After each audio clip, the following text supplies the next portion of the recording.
उत्तर प्रदेश की राजनीति में एक बार फिर बयानबाजी तेज हो गई है। एएनआई की रिपोर्ट के मुताबिक बहुजन समाज पार्टी की प्रमुख मायावती ने अपने समर्थकों को कांग्रेस से सावधान रहने की सख्त हिदायत दी है। मायावती ने सोशल मीडिया प्लेटफॉर्म एक्स पर लिखा कि कांग्रेस की दलित विरोधी मानसिकता की वजह से ही बसपा को बनाने की जरूरत पड़ी थी। यह बयान ऐसे समय में आया है जब कांग्रेस नेता राहुल गांधी लखनऊ में बसपा के संस्थापक मान्यवर कांशीराम जी के जन्म जयंती कार्यक्रम में शामिल हुए। मायावती ने इसे कांग्रेस की एक चाल बताया है ताकि बसपा के वोट बैंक में सेंध लगाई जा सके।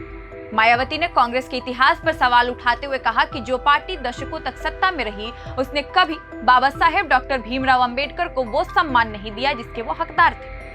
एएनआई के अनुसार मायावती ने आरोप लगाया कि कांग्रेस ने बाबा साहेब को भारत रत्न तक नहीं दिया तो अब वो कांशीराम जी का सम्मान करने का नाटक कैसे कर सकती है। उन्होंने यह भी याद दिलाया कि जब कांशीराम जी का निधन हुआ था तब केंद्र में कांग्रेस की सरकार थी, लेकिन उन्होंने एक दिन का भी राष्ट्रीय शोक घोषित नहीं किया था। मायावती ने उस समय की यूपी की सपा सरकार को भी घेरा और कहा कि उन्होंने भी राजकीय शोक का ऐलान नहीं किया था। दूसरी तरफ राहुल गांधी ने कांशीराम जी के कार्यक्रम में उनकी जमकर तारीफ की और एक बड़ा बयान दिया।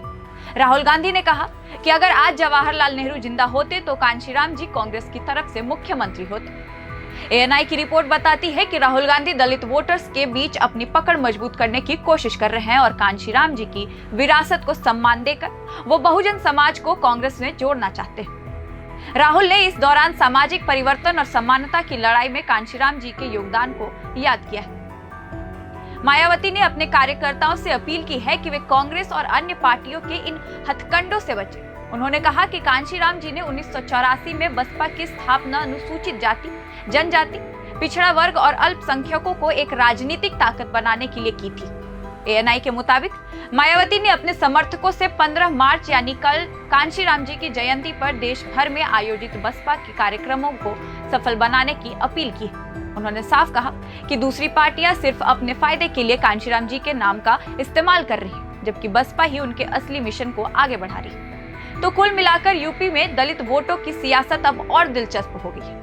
एक तरफ कांग्रेस कांशीराम जी के नाम पर अपनी जमीन तलाश रही है तो दूसरी तरफ मायावती अपने विरासत को बचाने के लिए पूरी तरह मुस्तैद है। आपको क्या लगता है, क्या राहुल गांधी की ये कोशिश कांग्रेस को फायदा पहुंचाएगी या मायावती का गढ़ बरकरार रहेगा? कमेंट बॉक्स में अपनी राय हमें जरूर बताएं। फिलहाल इस वीडियो में इतना ही। मेरा नाम है रिया और आप देख रहे हैं प्रभात खबर। प्रभातखबर.com, विश्वास वही, रफ्तार नहीं।